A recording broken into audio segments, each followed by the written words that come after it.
नमस्कार, मैं doctor Sandeep Tiwari, medical oncologist और hemato oncologist from Varanasi.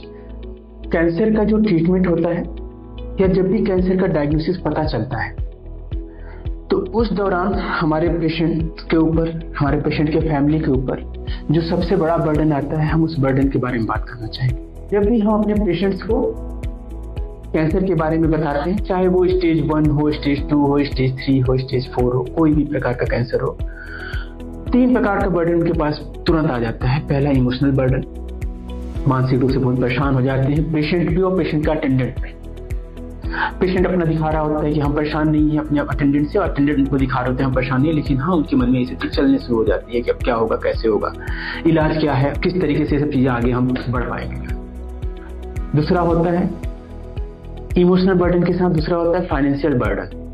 Financial burden बहुत बड़ा बर्डन हो जाता है, वो पैसे के सपोर्ट में कि अब हमारा किस तरीके से इलाज होगा, किस तरीके से हमको पैसे का आगे व्यवस्था करना है। तो आज का वीडियो इसी चीज पर है कि हमारे फाइनेंशियल बर्डन को हम किस तरीके से मैनेज कर पाते हैं। जब भी हम पेशेंट को बताते हैं, कुछ लोग अपने पूरे समय, अपने पूरे जिंदगी की जमा पूंजी अपनी कैंसर के इलाज में खर्च करना शुरू कर देते हैं।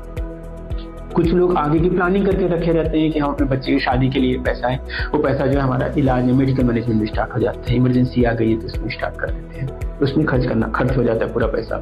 कुछ लोग आगे अपना डेवलपमेंट के लिए रखे रहते हैं कि हम अपना जो है अपने आप को ग्रोथ करेंगे, जो है वो पैसा भी इधर इस इमरजेंसी में खत्म हो जाता है। यानी कि पूरी फैमिली ही एक जनरेशन पीछे की तरफ शिफ्ट हो जाती है इस पूरे बर्डन, फाइनेंशियल बर्डन की वजह से।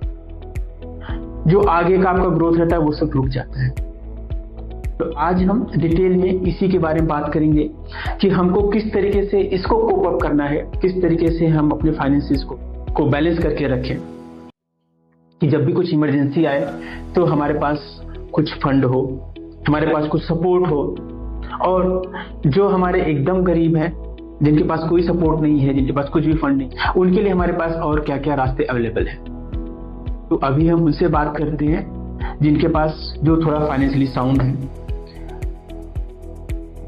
आप सभी लोग अपने लिए इंश्योरेंस कराओ, मेडिकल इंश्योरेंस, हेल्थ इंश्योरेंस। उससे क्या होता है कि आपको जब भी इमरजेंसी पड़ती है तो आपके पास एक बैकअप के रूप में इंश्योरेंस रहता है, वो आपको पूरा सपोर्ट करता है, फाइनेंशियल बैकअप कर लेते हैं। इवन देखा गया है कि हमारी गवर्नमेंट भी इस हेल्थ इंश्योरेंस को प्रमोट कर रही है, उसने पूरी जीएसटी को नील कर दिया है। इससे पहले वो 18% जीएसटी लेती थी, अब जीएसटी को भी नील कर दिया है कि आप लोग अपना इंश्योरेंस करा कर रखो। अगर जो है आपके पास, आप ऐसे वर्ग में हो, ऐसे फाइनेंशियल ग्रुप में हो जो अपना इंश्योरेंस नहीं करा पाते हैं, जो डेली कमाते हैं और फिर खाते हैं, उनके लिए गवर्नमेंट की कुछ स्कीम्स हैं, जैसे आयुष्मान भारत स्कीम, आप उसका कार्ड बनवा लो।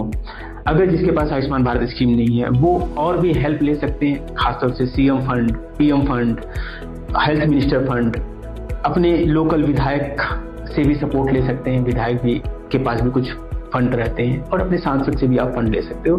उसकी इन फंड की मदद से आप कुछ अपना इलाज आप कुछ डायरेक्शन में आगे बढ़ा सकते हो, कुछ आपको सपोर्ट मिल जाता है, फाइनेंशियल कुछ सपोर्ट मिल जाता है, जो आपके ऊपर जो एक्स्ट्रा बर्डन आया हुआ है वो थोड़ा सा रिलीफ हो जाता है। इसके साथ साथ ये तो गवर्नमेंट सपोर्ट है पूरा, इसके साथ साथ कुछ हमारे जो है प्राइवेट सपोर्ट में कुछ हमारे एनजीओज होते हैं, आप उनके पास भी अप्लाई कर सकते हो, वहां से जो है कुछ आपको सपोर्ट मिल जाता है। इसके साथ अगर एनजीओ या गवर्नमेंट का सपोर्ट एग्जॉस्ट हो गया है तो कुछ होता है क्राउड फंडिंग।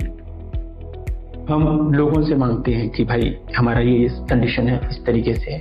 इसमें भी आपको कुछ एनजीओ हेल्प करती हैं क्राउड फंडिंग में करके, कि कुछ पैसे आपके पास जनता से इकट्ठा होकर आ जाता है और फिर आप अपनी इलाज के लिए आगे बढ़ सकते हैं। फाइनेंशियल बर्डन किसी भी मेडिकल इलाज में बहुत बड़ा बर्डन होता है, और हमेशा ये जो मेडिकल इलाज है हमेशा महंगा होता जा रहा है।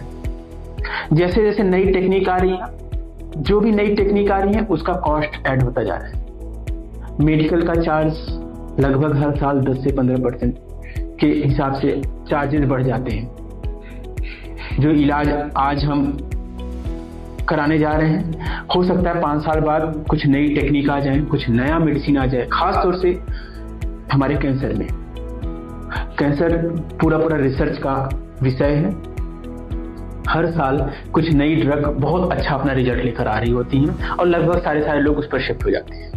तो इसलिए हमारा उन सभी के लिए जो कि फाइनेंशियली थोड़ी स्टेबल है, आप अपना इंश्योरेंस जरूर कराओ और इतने अमाउंट में करा कर रखो कि जब भी कोई हमारे पास इस तरीके से कोई बीमारी, बड़ी बीमारी आए तो वो हमको सपोर्ट कर सके, इंश्योरेंस हमको सपोर्ट कर सके।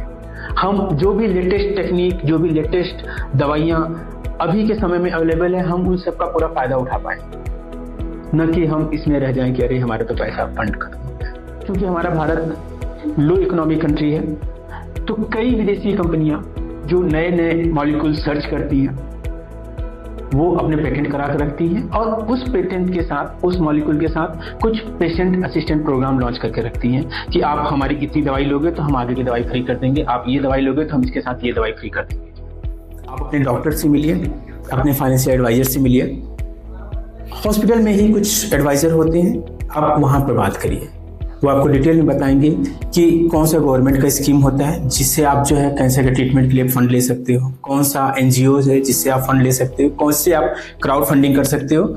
और इंश्योरेंस के लिए आप अपने इंश्योरेंस एडवाइजर से मिलो, वो आपको डिटेल में बताएंगे कि आप ये इंश्योरेंस ले लो, जो कि हमारे जो latest technique, latest medication available होगा, वो सब चीज़ें उस इंश्योरेंस वाले पार्ट में कवर्ड होगी। अभी का जो कैंसर का जो थीम है वो यूनाइटेड बाय यूनिक है, अगेंस्ट द कैंसर, कि हमको सबको इकट्ठा होकर इस कैंसर से लड़ना है।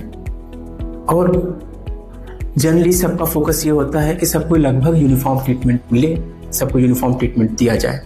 और इसके लिए हमारी गवर्नमेंट, हमारी फार्मा कंपनियां, डॉक्टर, सबके सब लोग एकजुट होकर के अपने पेशेंट्स के लिए प्लान कर रही हैं। धन्यवाद।